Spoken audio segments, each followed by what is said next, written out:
कथा आज सूचना एवं प्रसारण मंत्री आज डिक्लेयर करदे बांगरीपोशी ये सप्ताह मध्य ये सांथाली भाषा आमर प्रसारण कर न्यूज प्रसारण कल्चरल प्रोग्राम आमर एटा 2 सप्ताह धरिक जो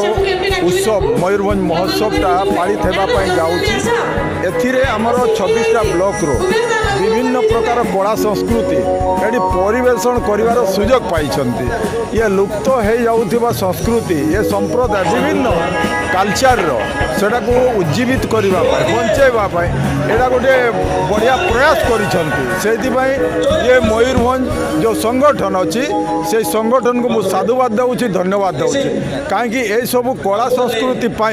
आज संप्रदायर गोटे परिचय सृष्टि गोटे समाज परिचय सृष्टि होदी सब संस्कृति परंपरा का आम लोप करदेवा ताहले आमे भी दिने आमे समाज लोप पाई तेणु ये जो प्रयास से साधुवाद जनाऊँगी आ गोटे खुशीर कथा आज सूचना एवं प्रसारण मंत्री आज डिक्लेयर करदे बांगरीपोशी ये सप्ताह मध्य ये सांथाली भाषा आमर प्रसारण कर न्यूज प्रसारण कल्चरल प्रोग्राम बहुत बहुत धन्यवाद आम अश्विनी उत्सव को मुझे तेणु धीरे धीरे ये कल्चर को आम केमती आग को बढ़ेवा समस्त परंपरा को केमती आग को बढ़ेवा गीत नाच को केमती सम्मान देवा यहीटा ही आजिकार उत्सव महत्व तेणु